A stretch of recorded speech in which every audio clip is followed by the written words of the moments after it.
Hello everyone! Ayan, good morning po sa inyong lahat. And for today's video ay samahan niyo po ako magluto nitong aming breakfast. So, ang ating lulutuin ay pansit bihon. Ayan, so meron tayong patatas at pork na ilalahok. So, tara na guys.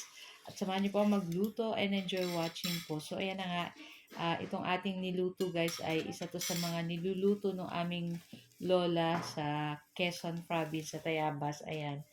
Shout out sa ating mga pinsan dyan. So, pag nagluluto ng ganito guys, ay nilalagyan nila ng ketchup. Ayan. So, naalala ko pag may birthday or ano, ganyan yung hinahanda ng nanay ko, ng lola ko. Ayan. Tapos may juice na 8 o'clock ko natatandaan nyo. Tapos may sliced bread. Ganun lang kasimple lang nun guys ang paghahanda nun ng mga birthday. Pero sobrang saya na. Basta sama-sama yung family. So, ito lang naisipan kong lutuin nga guys dahil na-miss ko yung ganitong luto. So, breakfast namin. So, kahit hindi na kain ng kanin. So, carbohydrates naman po yung ating bihon. So, ayun nga, nagsangkot siya na tayo nitong ating pork. Ayan, nag-isa tayo dyan ng bawang sibuyas. Nilagay natin yung ating pork. Naglagay tayo ng pamintang durog. And, ayan, maglagay po tayo ng soy sauce, saka oyster sauce. Ayan.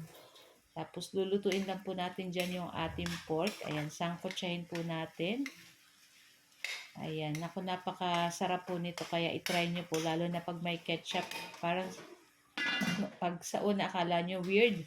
Pero pag natikman nyo na guys, sobrang sarap. Kaya itry nyo na. So, ayan, at naglagay lang tayo ng konting sugar para pang-balance sa ating niluluto.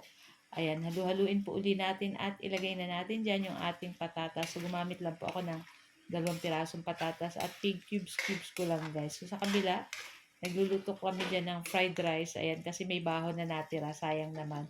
So, naglagay na rin tayo ng tubig guys, syempre. At lulutuin na rin natin. Hintayin natin kumulo yung ating tubig. Pero before that, naglagay tayo ng 1/4 cube at konting soy sauce. At maglalagay pa po tayo ng pamintang durog para masarap po sa mga pansit. Marami-rami ang paminta. So, hintayin lang natin kumulo at pag kumulo na, ayan, kumukulo na to guys. Saka natin ilagay dyan yung ating bihon. Ayan. So, kalahating kilo yan guys. Tapos, ayan, hihintayin lang natin maluto at mawala yung sabaw nito. Siyempre, pag nawala yung sabaw nito, bihon na siya guys. Ayan. So, napakadali lang naman po magluto nito guys. Kaya, itry nyo na po yung ganitong luto. Usually, niluluto ng aking nanay or ng aking lola is chicken yung nilalagay instead na pork. Pero sa atin, pork lang yung nilagay natin. Okay lang naman yan, chicken or pork. Tapos nagdagdag lang ako ng konting soy sauce kasi medyo matabang pa. Ayan. Tapos halu-haluin lang po natin. Makita nyo wala ng tubig at luto na rin yan guys. So pwede na natin i-transfer sa ating plato at ready to serve na rin to guys. So guys, ayan, ito lang po ang ating video today at sana po ay nag-enjoy kayo. Thank you guys for watching and see our next video. Ciao! Bye! Ciao!